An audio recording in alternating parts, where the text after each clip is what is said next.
Tá. Bem-vindo, gente. Vocês estão chegando também na Igreja Apex através dos vídeos.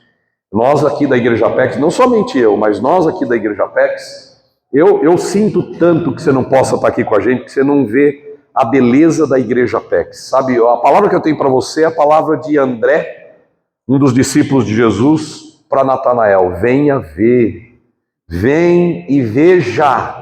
Você não tem ideia, eu não vou mostrar. Mostra aí, pastor. Não vou mostrar, fica aí curioso. Quer ver o que Deus está fazendo aqui na Igreja Apex, na Rua Casaquera? Vem para cá. Vamos dizer para ele, gente, vem para cá, mas diga forte. Ó, o pessoal está chamando você. Então vem e você verá o que Deus está falando e fazendo na vida das pessoas. Que permitem, claro, que tem gente que não permite. Muito bom, Gênesis 47... versículo de número... É um texto mais longo hoje, tá bom, irmãos? Então, fica na palavra de Deus. Nós vamos ler do verso 13 ao verso 27. São 14 versos.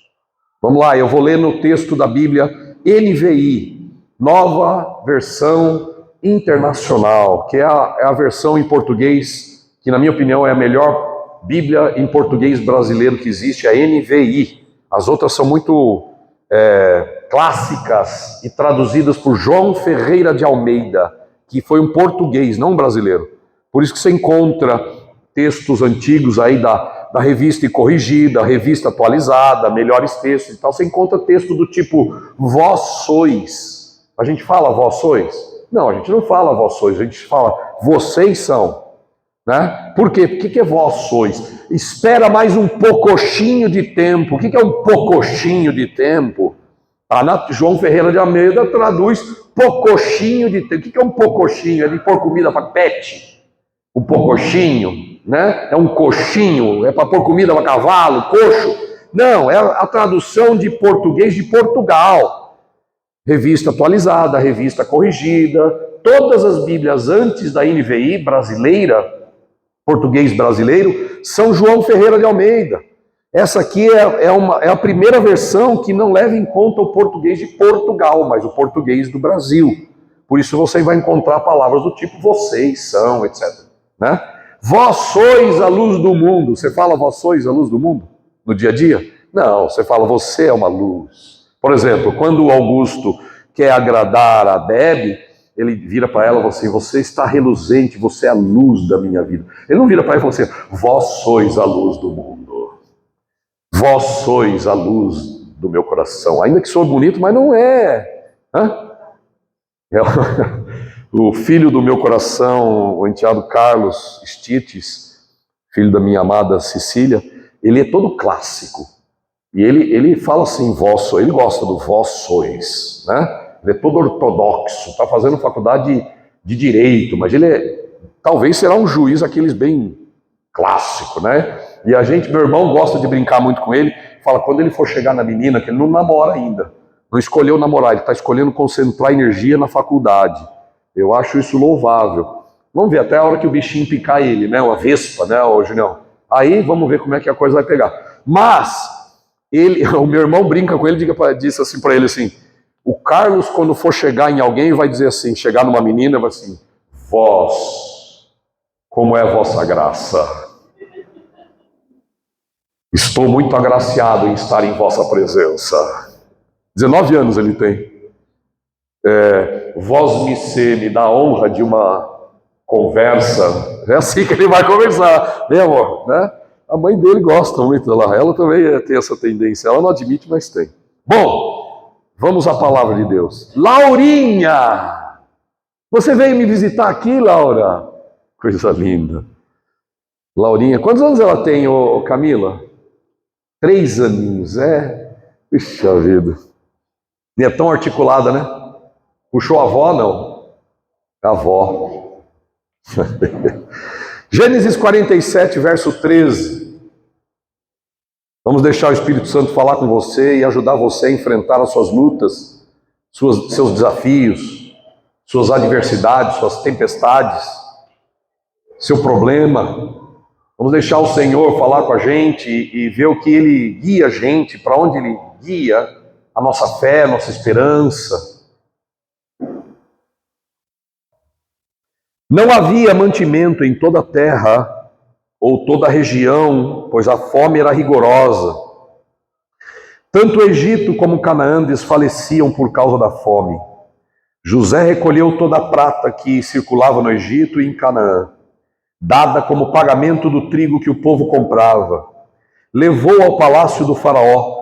Quando toda a prata do Egito e de Canaã se esgotou, todos os egípcios foram suplicar a José e disseram: dá-nos comida, não nos deixe morrer de fome, só porque a nossa prata acabou. E José lhes disse: tragam então seus rebanhos, em troca lhes darei trigo, uma vez que a prata de vocês acabou. E trouxeram a José os rebanhos, e ele deu-lhes trigo em troca de cavalos, em troca de ovelhas, em troca de bois, jumentos. Durante aquele ano inteiro, ele o sustentou em troca de todos os seus rebanhos. O ano passou, e no ano seguinte, voltaram a José dizendo: não temos como esconder de ti, meu senhor, que uma vez que a nossa prata acabou e os nossos rebanhos lhes pertencem, nada mais nos resta para oferecer a não ser nossos próprios corpos e as nossas terras. Não deixe que morramos e que as nossas terras pereçam diante dos teus olhos. Compra-nos e compra as nossas terras em troca de trigo, e nós, com as nossas terras, seremos escravos do faraó. Dá-nos semente para que sobrevivamos e não morramos de fome, a fim de que a terra não fique desolada. Assim, José comprou todas as terras do Egito para o faraó. Todos os egípcios tiveram que vender os seus campos, pois a fome os obrigou a isso. A terra tornou-se propriedade do faraó. Quanto ao povo, José reduziu a escravidão, a servidão. Em outras versões dizem que o povo foi trabalhar na cidade do Egito. Saíram do campo e foi trabalhar na cidade. Essa versão, às vezes, essa tradução, José os reduziu à escravidão, parece muito tirano, muito cruel. Mas a gente já vai falar disso. José os reduziu à servidão de uma outra extremidade do Egito. Somente as terras dos sacerdotes não foram compradas, porque por lei esses recebiam sustento regular do faraó, e disso viviam. Por isso, não tiveram que vender as suas terras. Então José disse ao povo: ouçam, hoje comprei vocês e suas terras para o faraó. Aqui estão as sementes, para que cultivem a terra, mas vocês darão a quinta parte das colheitas ao faraó. Os outros 4/5 ficarão para vocês, como sementes para os campos, e como alimento para vocês, seus filhos e os que vivem em outras casas. Eles disseram: meu senhor, tu nos salvaste a vida, visto que nos favoreceste, seremos escravos, servos do faraó. Assim, quanto à terra, José estabeleceu o seguinte decreto no Egito, que permanece até o dia de hoje: 1/5 da produção pertence ao faraó. Somente as terras dos sacerdotes não se tornaram propriedade do faraó. Até aqui. Ô Guilherme, eu vou pedir uma gentileza de você dar um pouquinho mais de volume para mim, porque minha voz foi para o espaço. Eu preciso tirar o microfone da minha boca para poder falar com mais calma e sentir que o som está saindo bem lá atrás. Tá bom? Oi? Está saindo bem? Está chegando bem. Mas tem uns que não escutam como você, ô Karen. Isso. Eu quero tirar um pouquinho o microfone da minha boca. Muito bom. Obrigado, viu, Guilherme? Tá bom assim, gente? Todos me ouvem bem e tranquilamente? Arlete, você me ouve bem aí no fundo? Quase na última cadeira. Você está sentada na última? Muito bem. Aleluia. Pai, tua palavra é poder, tua palavra é criadora, tua palavra é criatividade pura. Tua palavra não necessita de nada para criar algo. Quando o Senhor fala, do nada é chamado à existência. E nós temos que crer nisso, Pai, nós confiamos nisso. Então faz, Pai, da nossa vida algo maravilhoso, mesmo que a gente não enxergue. Guia-nos pelas veredas da sua palavra nessa manhã, em nome de Jesus, que crê, diga amém. Eu vou procurar falar um pouquinho mais baixo, se você não me ouvir, aí você levanta a mão. Pode jogar o sapato também. Ó, pastor, eu não estou ouvindo. Antes de tudo, o que podemos aprender com o texto da nossa 17ª mensagem de hoje, eu quero destacar um aprendizado que há muito tempo tem sido deixado de lado por tantos pastores, por tantos professores, por tantos pregadores do texto bíblico. E tristemente, um aprendizado, uma verdade que tem sido deixado de lado pelos próprios cristãos que frequentam a igreja, que compõem o corpo de Cristo. A necessidade também bate à porta dos protegidos de Deus. Não falar essa verdade tão simples desprepara as pessoas. O que prepara as pessoas em qualquer área da vida não é o sonho de coisa boa que virá à frente para a gente. O que nos prepara de fato para a vida não é ter ideias positivas, isso também, mas não somente. Se a gente ensinar somente coisas positivas em qualquer área da vida, o que acontecerá com alguém quando chegar o problema? Se nós só ensinamos vitória, quando a luta aparece, como as pessoas estarão prontas para enfrentar a luta? O que prepara de fato a vida da gente para sermos mais do que vencedores, como garante a Bíblia, são as lutas. É necessário que a gente entenda bem e não caia em armadilha por causa do despreparo de muitos pregadores do YouTube, pregadores do sucesso, pregadores da prosperidade, da vida milionária, pregadores da qualidade de vida. Você tem que tomar muito cuidado, meu irmão e minha irmã, com quem você elege para ser seu pastor. Você e eu temos que tomar muito cuidado sobre quem a gente escolhe para orientar a nossa vida. Porque dependendo das pessoas que você escolhe para orientar a sua vida, você vai estar mais ou menos preparado. Se você, por exemplo, escolher pessoas para mentorear a sua vida, para liderar a sua vida, para ensinar você, que só te pregam conquistas, vida macia, soft, vitória o tempo inteiro, quando a luta aparece, você desiste.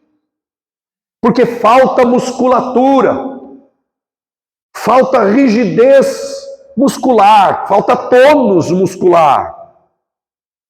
Se você não tem tônus muscular, você pode levantar, sei lá, um X de quilo. Mas tem outro X de quilo que você só vai levantar se você tiver tônus muscular, se a sua musculatura estiver preparada. Tem um ditado que diz que marinheiro não é formado na piscina. E é verdade. O bom marinheiro é formado no mar de verdade, com tormentas, com ondas altas. Porque se ele for formado na piscina, ele só vai saber navegar em mar calmo. Meu irmão, você sabe navegar somente em mar calmo? Ou você já aprendeu em navegar também em mar turbulento? Porque se você não aprender a navegar em mar turbulento, e a turbulência vai chegar, você vai afundar. Eu não quero que você afunde. Eu não quero que nada que diz respeito a você afunde. Por isso eu insisto com você numa das verdades mais abandonadas desse tempo cristão, que é a verdade de que a fome bate na porta dos protegidos de Deus. Vamos dizer que a fome é um símbolo de necessidade. Vamos dizer que a fome é um símbolo de problema. E o é. Vamos pensar que a fome é um tipo de turbulência na vida. E o é. E se você não estiver aprendendo a lidar com turbulências e você estiver só esperando que Deus te ajude sempre a caminhar em mar calmo, quando vier a onda brava e ela virá, como é que vai ser? Se é que você já não está na onda brava. Pode ser que você esteja. Se você não está e não enfrentou turbulência ou onda brava na vida, deixa eu dizer, é só uma questão de tempo. Você irá enfrentar. Fatalmente. As ondas vão bater contra a sua casa e contra a minha. Foi Jesus que ensinou que a gente tem que construir uma vida, uma casa sólida, não é isso? Que tem que ter alicerce sólido. Ele disse, tem gente que constrói na areia e vem os ventos e as águas e batem contra aquela casa e ela cai, porque estava construída sobre areia, não tinha alicerce. Aí ele diz, também tem aquela casa que foi construída sobre a rocha, e os mesmos ventos e as mesmas tempestades bateram contra aquela outra casa e ela ficou de pé, porque tinha alicerce, porque tinha aprendido a construir firme na rocha. Agora, olha que coisa interessante, Jesus diz que o vento forte e o temporal bate contra as duas casas. Ele não diz que os ventos fortes bate e a outra não bate. Ele diz que bate contra as duas. O vento e a tempestade vai bater contra todo tipo de casa. Vai bater na sua também, que frequenta a igreja, que ama a Deus. Eu acho engraçado quando eu encontro certos cristãos na vida, na jornada da minha vida. São frequentadores assíduos, são pregadores fantásticos, falam de Jesus para todo mundo. Mas quando o problema chega na pessoa, a pessoa se desespera, chora e diz assim, por que você me abandonou, Senhor?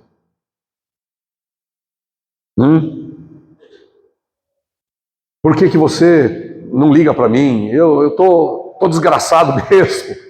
Que filosofia é essa de que Deus está comigo na vitória, mas Deus não está comigo nas lutas?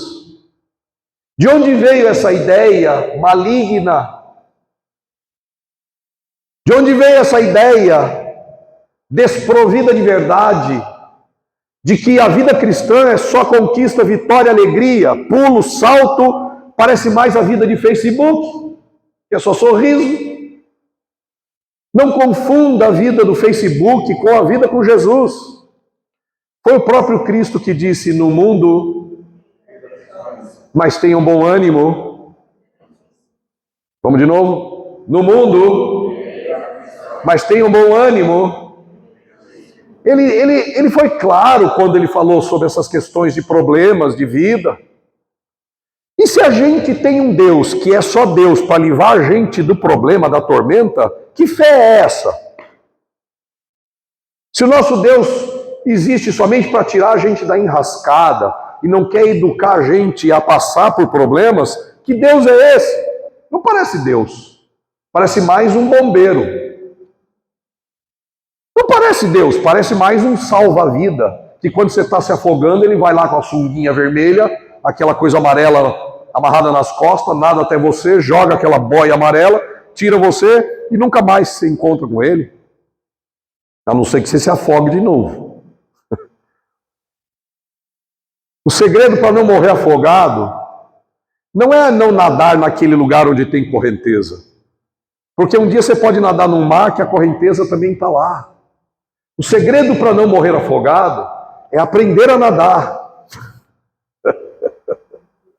Tem pai e mãe que diz para os filhos pequenos, não vai ali porque sei lá o que vai te pegar. Não entra naquela água porque você vai morrer afogado. Essa educação do medo não serve para nada. Nós não podemos ter medo de ensinar a verdade. E a verdade é que existem correntezas na vida. O que nós precisamos é fazer o trabalho duro de ensinar as pessoas a nadarem. Porque se eu e você aprendemos a nadar, não importa a correnteza, o Senhor vai me ajudar em qualquer correnteza. Cutuca o irmão e diga assim, irmão, aprenda a nadar.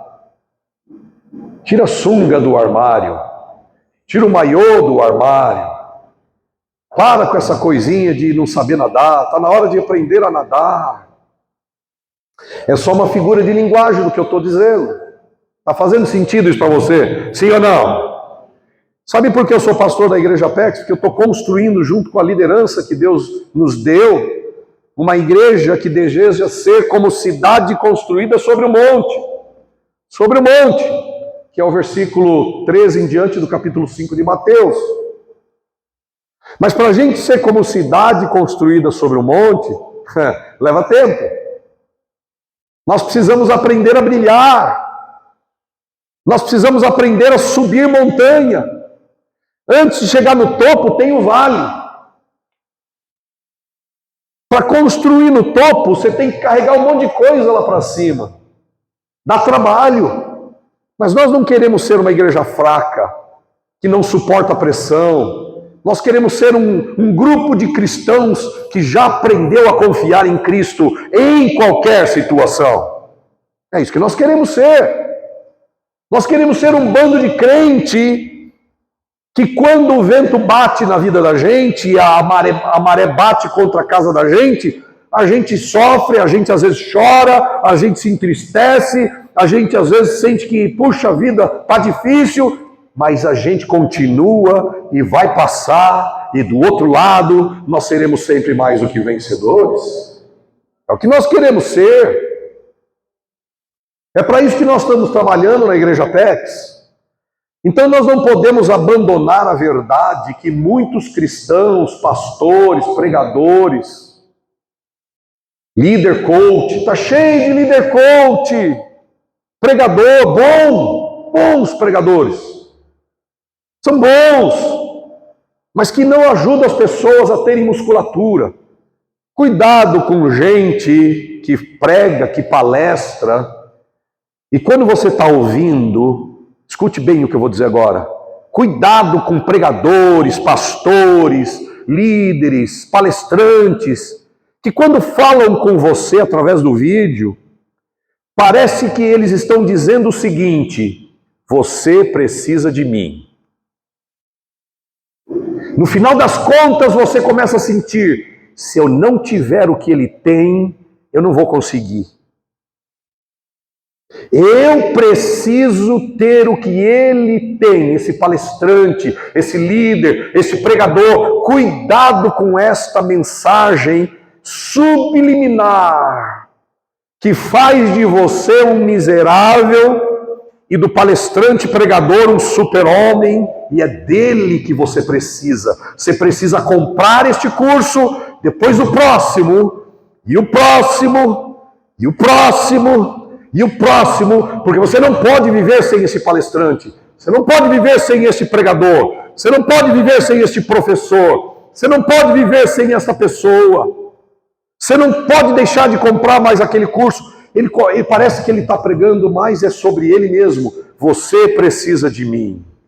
Compre mais esse no final, e mais esse no final, pois eu quero libertar você em nome de Jesus Cristo. Você não precisa nem de mim, nem de outro palestrante pregador que possa existir na face da terra. O que eu e você precisamos é do Deus de José. O que eu e você precisamos é do Deus dos apóstolos. O que eu e você precisamos é do Deus de Jesus Cristo. Vós orareis assim. Nem Jesus disse, vós orareis assim, em meu nome. Ele falou isso, mas não naquele momento. Jesus queria apontar para o Pai. E Jesus mesmo disse, vós orareis assim. Pai nosso que está no céu. Em outras palavras, Jesus estava dizendo, claro que eu sou o seu Salvador, mas eu quero que você vá direto ao Pai, porque o Pai te ama diretamente. Você não precisa de intermediário nenhum. Essa pregação coaching, essa pregação YouTube, esses professores do texto bíblico, que parecem que vinculam você ou eu mais a eles do que a Deus, não pode ser de Deus.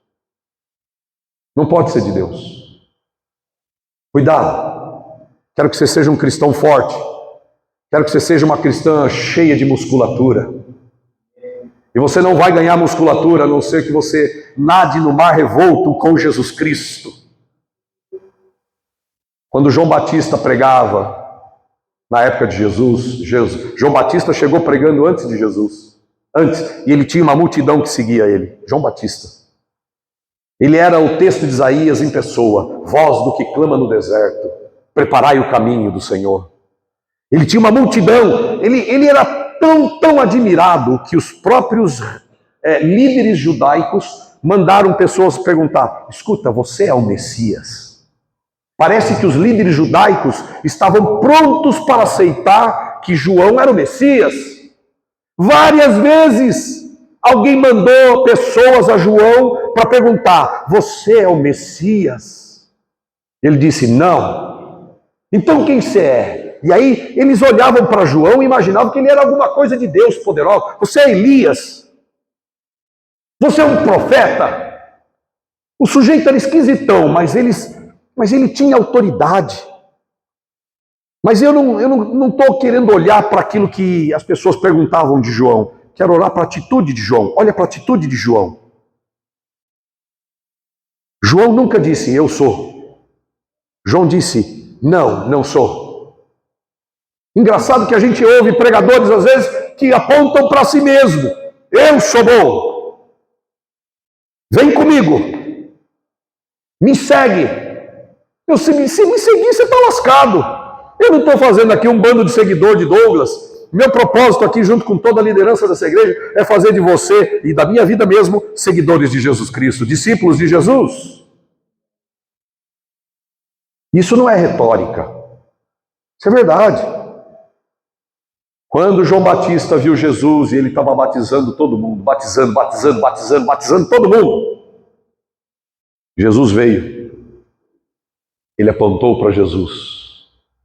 Olha essa figura. Ele não apontou para si. Ele viu Jesus. Ele apontou não para si. Ele não virou as costas para Jesus. Ele não disse, vamos para outro rio que esse aqui está chegando a concorrência. Vamos para outro rio batizar porque agora chegou outro aí que vai me roubar a audiência. Não! João Batista apontou para Jesus e disse, eis o Cordeiro de Deus que tira o pecado do mundo. Ali, gente, ali, olha ele ali. Você sabe o que é isso?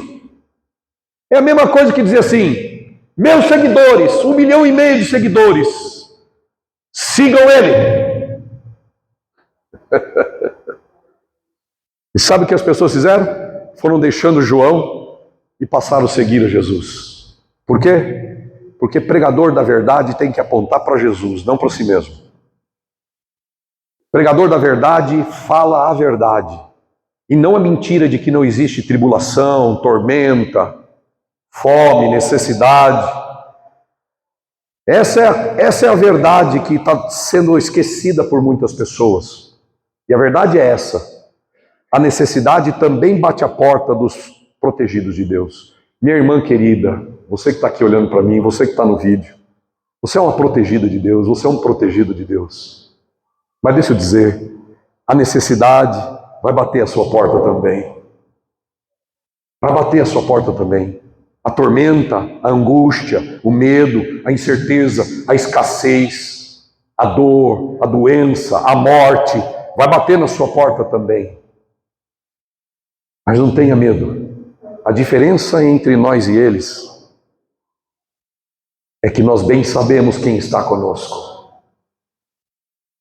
E operando Deus, quem impedirá?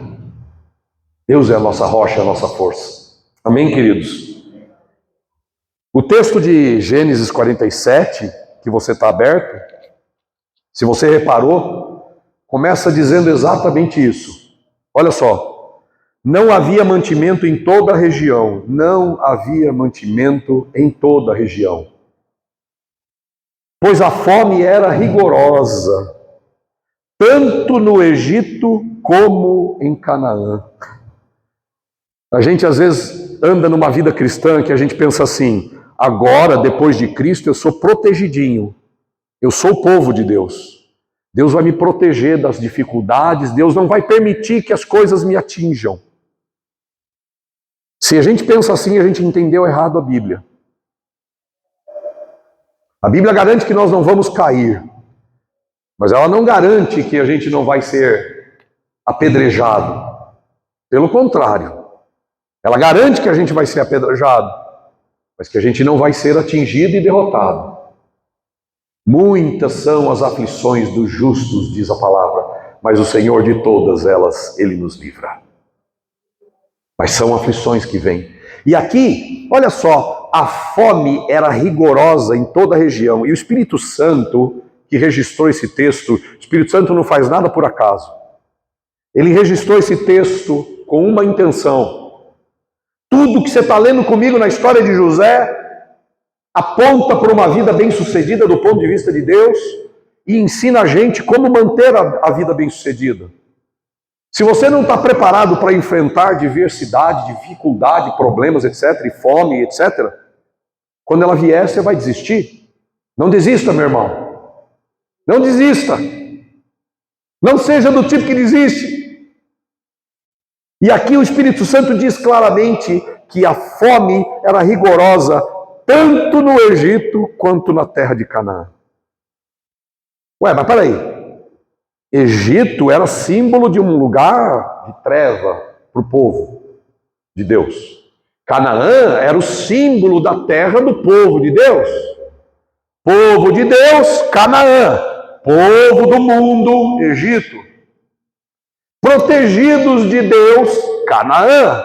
Desprotegido de Deus, Egito. E a gente vive a vida assim, né? A gente vive assim, olhando e falando assim, não, que o problema atinge o outro, mas eu sou de Jesus. É quase como se a gente fosse um intocável. Intocável. Se a gente viver a vida assim, quando alguma coisa tocar a gente desiste. Porque a gente não estava esperando. Só quando a gente espera dificuldades é que a gente se prepara para ela. Quando você não espera dificuldades, você vive despreparado. Tem mulheres despreparadas para enfrentar as dificuldades da sua vida. Tem homens despreparados para enfrentar as dificuldades da sua vida. Tem homens aqui nessa igreja que querem casar.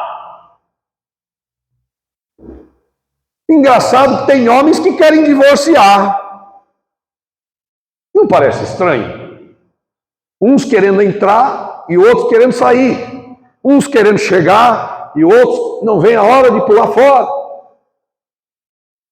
Mas eu deixo dizer para vocês, em qualquer coisa da vivência humana, casamento ou não, empresa ou não, igreja ou não, onde estiver o ser humano, também haverá problemas. Sim ou não? Sim ou não? Você estava esperando o quê? Um casamento perfeito? Uma empresa perfeita? Uma vida financeira perfeita? Estava esperando uma vida cristã perfeita? Não, isso não existe, gente. Isso não existe. E eu preciso ter temor suficiente em Deus para preparar você para isso.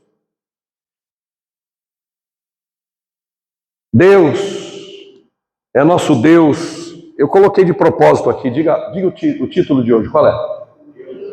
Deus dos vales. Foi de propósito. Olha só. Deus é nosso Deus dos vales, mas Ele também é Deus nos vales. Ele não é somente Deus dos vales, ele é Deus nos vales. E há uma grande diferença. E é importante que você entenda isso. Se o Senhor não for o seu Deus dos vales e nos vales, ele não será o seu Deus nos montes. Quantos querem que o Senhor te ponha no monte da vitória, da alegria e da conquista? Eu quero. Quantos querem? É sério, eu quero. Pode levantar a mão aí sem medo.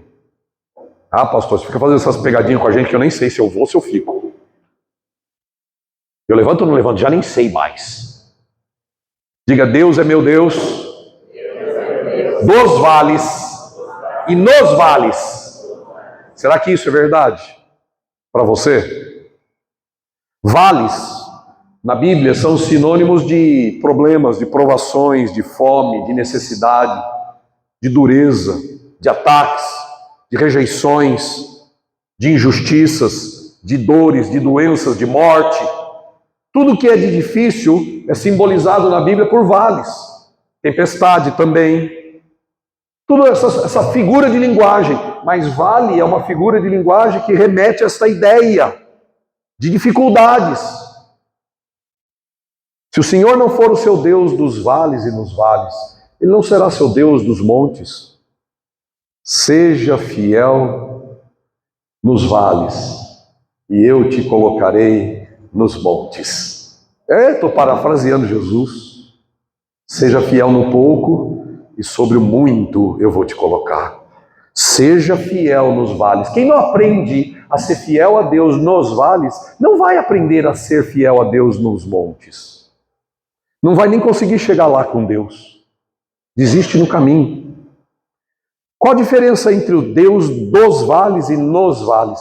O Deus dos vales é esse aqui. Versículo 13 diz: não havia mantimento em toda a terra, toda a região, pois a fome era rigorosa tanto no Egito quanto em Canaã. Olha só, meu irmão, se você, por exemplo, desse uma olhada lá para trás na Bíblia, nos textos que a gente pregou aqui já, por exemplo, lá no capítulo 41, quando o faraó tem o sonho das vacas magras, das vacas gordas, lembra desse sonho do faraó? E José interpretou o sonho, e foi porque ele interpretou o sonho que ele foi ser governador. Lembra do sonho do faraó? Quando José foi chamado para interpretar o sonho, José disse para o faraó o seguinte: me conta o sonho. E o faraó contou. E aí José disse assim: Deus está mostrando a você o que ele vai fazer. Diga comigo, Deus está mostrando o que ele vai fazer. Ok? Então veja, Deus dos vales significa que essa fome que vem, que essa necessidade que vem, que esses problemas que acontecem na vida, Deus governa sobre eles. Isso é muito importante. Nada do que te acontece escapa do controle de Deus. A pior situação que você possa viver, já viveu, está vivendo ou viverá, não escapa ao controle soberano do nosso Deus. Deus já tinha dito para o faraó lá atrás que a fome duraria 7 anos. 7 anos de vacas magras. E quando José interpretou o sonho, ele disse: Deus mostrou para o faraó o que ele vai fazer. Quem faz, não é que Deus permite desgraça, ou ele faz a desgraça, não. Significa que Deus controla e governa e tem poder sobre as desgraças. Nada pega Deus de surpresa. As coisas ruins pegam você e eu de surpresa, mas não pegam Deus de surpresa, porque Deus conhece todas as coisas. E acredite, se Ele permitiu o que você já viveu, o que está vivendo e o que viverá de dificuldade, se Deus permitir, lembre-se, Deus é Deus dos vales. Ele governa sobre essa sua situação. Ele não perdeu o controle desta sua situação. Quem perde o controle e fica com medo sou eu e você. Mas Deus não perde o controle nem tem medo de nada. Não tem medo de nada. E é nisso que nós precisamos confiar, de que Deus é Deus dos vales. Deus é Deus dos problemas. Deus é um Deus que governa sobre qualquer situação. Tem o controle de qualquer acontecimento. Numa nação, num grupo de pessoas, numa família, numa vida particular. Não importa onde, quando, nem como, Deus continua reinando com sua eterna sabedoria e com seu eterno poder. Eu posso ouvir amém? Então, essa fome que estava acontecendo e que o povo estava todo mundo sem comida, tendo que vender a sua própria vida para ser escravo do faraó, tudo essa situação difícil que estava acontecendo em Caná da Galileia e também no Egito, Deus tinha poder sobre todas as coisas. Todas as coisas. Ele não fez aquilo, mas Ele controla sobre tudo, Ele governa sobre tudo. Ele não perde o domínio de todas as coisas. Posso ouvir amém? Então entenda isso. Primeira coisa, entenda é que a necessidade, a tormenta, a tempestade também atinge a casa dos protegidos de Deus. Quantos são protegidos de Deus aqui? Deixa eu ver. A Bíblia diz que o Senhor é o nosso guarda não dorme. Amém? Não dormirá o guarda de Israel. Nós somos a Israel de Deus por causa de Jesus. E a Bíblia diz que o nosso Deus não dorme, Augusto. Não dorme. Você está chorando, sofrendo? Pois Deus está olhando para você assim, ó, e está lá pronto para te ajudar. Deus é Deus dos vales, mas Ele é Deus também nos vales. Por que nos vales? Dos vales porque Ele governa sempre, sobre tudo. Nos vales porque Ele quer andar com você na dificuldade. Ele quer andar com você no trajeto de problema. Ele quer ser seu companheiro no trajeto. Ele quer ser seu guia na trilha da dificuldade. Ele quer ser seu timoneiro, seu capitão, seu coronel, no meio do campo de batalha, no meio do mar revolto. Ele quer ser o seu timoneiro, ele quer ser o seu capitão. Ele está lá. Deus não é um Deus que olha você e vê você como um barquinho no meio de um mar revolto e fala, opa, deixa eu pular fora. Não! Lembra de Jesus? Quando o mar ficou revolto, Jesus estava no barquinho dormindo. E aí a água batendo para tudo quanto é lado e Jesus dormindo. Jesus estava tão cansado de trabalhar no reino que ele estava dormindo no meio da tempestade. Mas Jesus era homem, por isso que ele estava dormindo.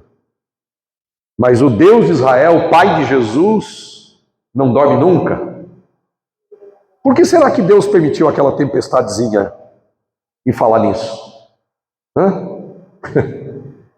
E aí eles vão até Jesus, despertam Jesus e falam, Senhor, nós vamos perecer. O que Jesus fala para eles? Homens de pequena fé, vocês não entenderam ainda que eu estou no barco? Vocês não entenderam ainda que eu posso estar aqui dormindo que eu sou homem, mas eu estou no barco. E quando eu estou no barco, mesmo que a tempestade surja, eu vou mandar parar em algum momento. Homens de pequena fé. Confia. Deus quer ser o Deus também na trilha da dificuldade. Ele não quer só que você acredite que Ele governa sobre tudo, mas Ele quer que você caminhe com Ele na dificuldade. Não olhe para a dificuldade e pense assim, Deus me abandonou. Não olhe para os problemas e pense assim, Ele não se importa comigo. Ele gosta mais do Wilson do que de mim. Não olhe para os seus problemas e se sinta uma pessoa problemática. Acho que Deus não se agrada de mim. Acho que eu não creio tanto. Acho que minha fé é pobre. Meu irmão, se a sua fé é pobre, já está maior do que um grão de mostarda. Que a Bíblia diz que se tiverdes fé como o tamanho de um grão de mostarda, você vai transportar montes. Mas eu digo mais, se você tiver uma fé pobre, mas você tiver fé, você vai passar pelo vale e vai sair do outro lado melhor e mais do que vencedor. Posso ouvir? Deus não é somente Deus da cura. Eu escrevi algumas coisas que para mim são muito fortes. Deus não é Deus somente da cura, Deus não é somente Deus dos milagres, da saúde, da provisão, da prosperidade, da abundância, da vida de qualidade. Deus não é somente Deus dessas coisas e etc e tal. Deus também é Deus da dor, na dor. Deus também é Deus na morte. Deus é Deus na adversidade. Deus é Deus na tormenta. Deus é Deus na turbulência, no fracasso. Deus também é Deus na reconstrução, no recomeço, na escassez, na fome. Foi Deus quem mostrou para o faraó: eu vou fazer a fome vir por aqui, mas porque eu governo, tudo está calmo no reino da Dinamarca, tudo está calmo no reino dos céus. A gente precisa entender que Deus é o Deus das coisas boas, mas Ele governa e está conosco nos momentos difíceis. Sim? Lembre-se disso. Nosso Deus é o Deus dos montes, mas Ele também é Deus dos vales e nos vales. Ele precisa ser seu Deus dos vales. Ele quer caminhar com você. Ele pode ser seu Deus nos vales, sim ou não? Quantos querem Deus nos vales? Não, pastor, eu não quero nem o vale. Eu vou falar de vale porque eu vim do vale. Em todo sentido, Junião. Vim do vale da sombra da morte, Deus me ressuscitou. E vim do Vale do Paraíba também, e trouxe a minha parceira, minha mulher, minha princesa, minha rainha, governante do meu coração. Não tem como não pensar nos vales. Quando eu pensei em abrir a Igreja Apex, acredite, um texto que Isaías, que eu nunca tinha lido, falei: Senhor, é lá mesmo que eu tenho que ir. E eu acordei com o texto de Isaías, fui procurar, nunca tinha lido. Isaías diz: pois que do norte eu trago o meu mensageiro. E coincidentemente ou não, eu venho do Vale do Paraíba, que é norte do estado de São Paulo. Então, confie em Deus quando as coisas estiverem periclitantes na sua vida. Gostou dessa, não? Eu tenho mais 3 coisas para falar com você, mas deixa eu dizer algumas lições que o Espírito Santo quer ensinar a mim e a você. Uma outra grande lição é que a gente tem que tomar cuidado com as frases assassinas. Tem um monte de frase assassina de fé. Tem um monte de frase assassina de coragem. Tem um monte de frase assassina da esperança. Tem um monte de frase, de pensamento, de ideia que mata a força, que desencoraja. Então eu escrevi algumas frases que são assassinas da criatividade, assassinas da fé, da esperança, da confiança, da força. Cuidado com essas frases, meus irmãos e minhas irmãs. Primeiro, olha lá, primeira frase: não vai funcionar. Cuidado quando alguém usar a frase para qualquer situação: não vai funcionar. Outra frase que assassina: não temos tempo, não dá tempo para fazer. Outra frase que assassina: não temos pessoas para fazer isso. Outra frase: não temos dinheiro, não temos orçamento para fazer isso. Outra frase: nós vamos ser criticados porque nós vamos fazer isso. Outra frase que assassina: não irão aprovar, nós vamos tentar, mas ninguém vai aprovar. Outra frase: já temos feito isso antes, vamos fazer de novo. Já fizemos isso antes. Outra frase que assassina a coragem, a criatividade, a fé, a esperança: nunca fizemos isso antes, vamos fazer agora. Outra frase: ainda não temos ou não estamos prontos para fazer isso. Nós não estamos prontos para fazer isso. Outra: vamos perder pessoas. Se a gente fizer isso, nós vamos perder pessoas. Outra frase: Ah, na teoria é bom, mas quero ver na prática. Outra frase assassina de fé e esperança e coragem e criatividade. Não, isso é moderno demais. Ou outra frase, não, isso é antigo demais, isso é obsoleto, é velho. Outra frase, fulano já tentou isso, por que nós vamos tentar? Outra frase, sem tal coisa nós não vamos conseguir. Sabe aquelas ideias de que a gente precisa de alguma coisa para fazer outra coisa? Ah, sem tal coisa não vai andar. Sem tal coisa não vamos progredir. Sem tal coisa é impossível. Outra frase, somos pequenos demais. Outra frase, somos grandes demais para fazer isso. Outra, o preço é excessivo, é caro, não vamos fazer não, é caro. Outra, ninguém vai aceitar, ninguém vai colaborar. E outras tantas e tantas e tantas frases desse tipo que assassinam a esperança, a fé e a confiança em Deus. José estava diante de um grande desafio, gente. Tinha fome em toda a terra. Era uma parede gigantesca diante de José. E o que José fez? José fez o que alguém nunca tinha feito. José, ele encarou o desafio. Quando acontecem grandes necessidades na sua vida, você A, desiste. B, senta e chora. C, se desespera. D, foge. Finge que não é verdade, que não está acontecendo aquilo com você. O que você faz quando a necessidade bate à sua porta? O José encarou de frente. José não usou nenhuma dessas frases que eu citei para trás. José não assassinou a fé. José não assassinou a esperança. José não assassinou Deus. José se manteve buscando a Deus. José deu espaço para novas ideias.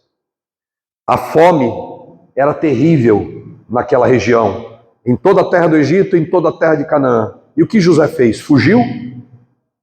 Fugiu?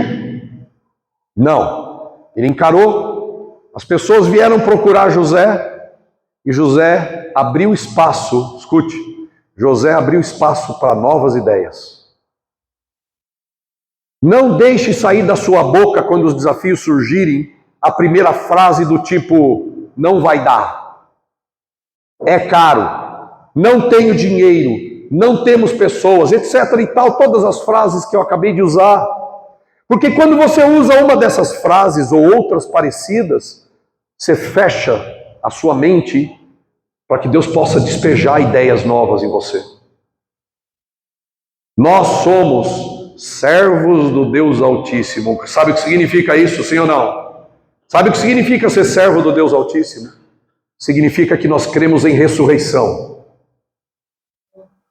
Ser servo do Deus Altíssimo, ser membro da igreja, ler a Bíblia, fazer orações, amar os irmãos, buscar a Deus, evangelizar, discipular, significa que nós cremos em ressurreição. Se Cristo não ressuscitou, diz Paulo, somos os mais miseráveis de todos os homens. Mas nós não somos os mais miseráveis de todos os homens, porque de fato Jesus Cristo ressuscitou. Dizem que não tem jeito para a morte só, não é verdade? Mas esse adágio popular já foi vencido. Até para a morte, nosso Deus tem solução. Eu sou a ressurreição e a vida, disse Jesus. Não há o que Deus possa fazer. Mas se você, ou melhor, não há o que Deus possa deixar de fazer. Mas se eu e você colocamos na boca e na cabeça ideias de derrota, já somos derrotados.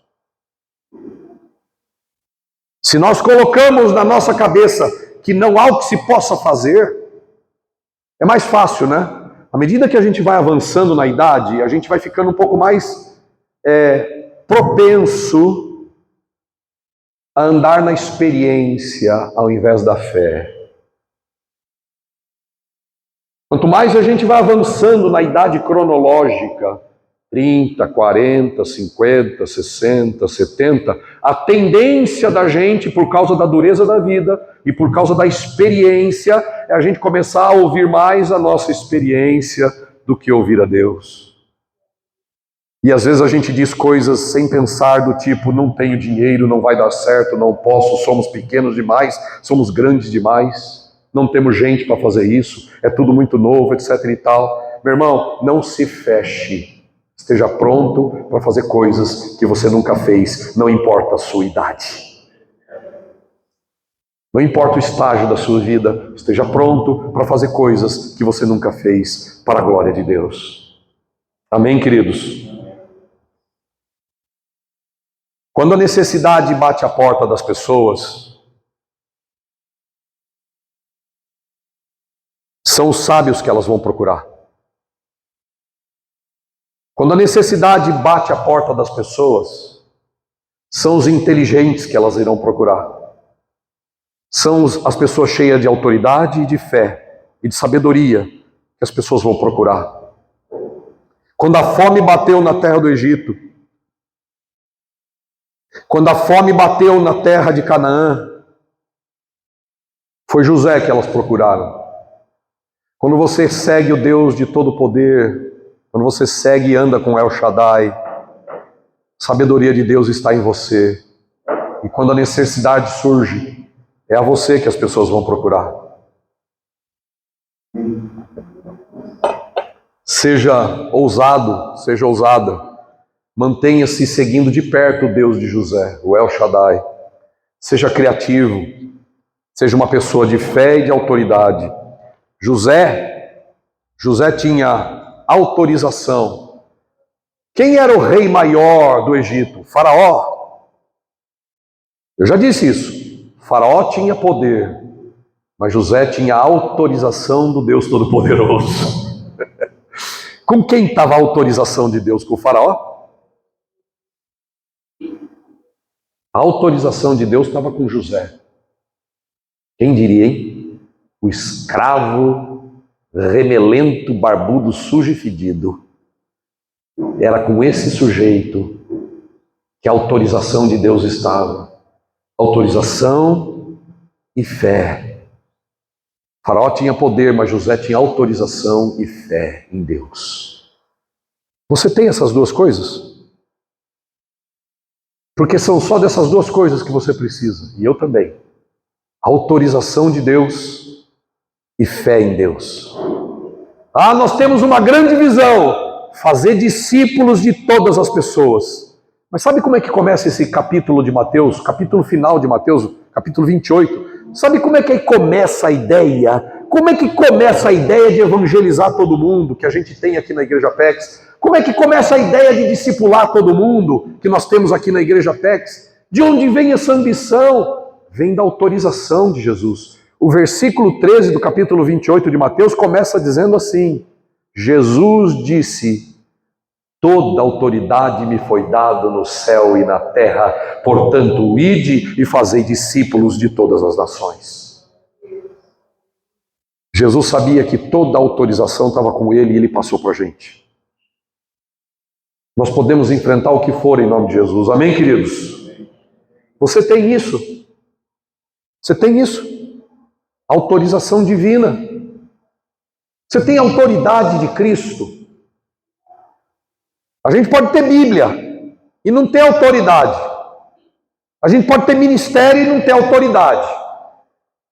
A gente pode ter roupa bonita e não ter autoridade. Podemos ter um bom carro e não ter autoridade. Podemos pregar, evangelizar, discipular e não ter autoridade. Deus não está preocupado se você vai ocupar ou não o ministério. Deus não está olhando para você se você vai ocupar ou não aquele lugar. Mas Deus está olhando para mim e para você para saber se a gente tem autoridade, autorização.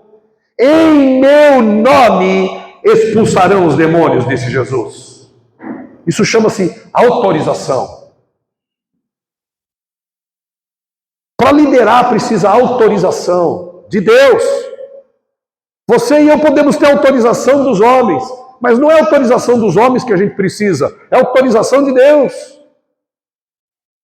Para ocupar o lugar de Deus, nós precisamos da autorização de Deus. Posso ouvir amém? E José tinha autorização e fé. Nunca perdeu a fé. E quem tem a autoridade de Deus e mantém a sua fé, mesmo no momento de crise, de fome, de necessidade, Deus vai cuidar. As ideias vão brotar. Deus dá novas ideias para quem anda com Ele. Ao invés de ficar com medo do problema, tenha certeza de que você tem a autoridade de Deus na sua vida para enfrentar o problema. Ao invés de se desesperar diante do problema, busque a autorização de Deus para a sua vida para enfrentar o problema. Não se desespere. Por último, o que você faria se alguém procurasse você em extrema necessidade? O que você faria? Se alguém estivesse vivendo um grande problema e procurasse você, o que você faria? Porque procuraram José, eles não tinham mais dinheiro, eles não tinham mais comida, eles já não tinham mais prata, não tinham mais nada. Mas olha só, eles foram lá e falaram, olha, nós queremos vender o nosso corpo para o faraó, dá para a gente comida. Nesse momento, José podia ter sido um tremendo mau caráter. Ele podia ter arrancado dos homens e das mulheres o que ele quisesse. Mas José foi íntegro, honesto, teve temor a Deus o suficiente para continuar levando as coisas para o palácio do faraó, ele honrava o seu líder. José era o cara que o mundo da época procurava. Estamos com fome, o que você mandar eu faço. Tem gente que nessa hora, em posição de autoridade, massacra as pessoas, rouba as pessoas. José não fez isso por causa de Deus, por causa do temor dele a Deus. Nunca pise nas pessoas quando elas te procurarem em grande necessidade. Mantenha-se honesto, mantenha-se íntegro, mantenha-se temente a Deus, mantenha-se em oração, mantenha-se buscando a Deus. Não use a necessidade das pessoas para pisar nas pessoas, para abusar das pessoas. Que Deus esteja com você nos montes, que Ele seja o seu Deus dos vales e que Ele seja o seu Deus nos vales. Louvado seja o nome de Jesus.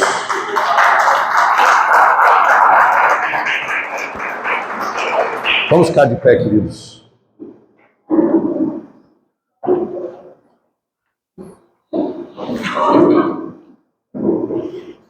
Aleluia.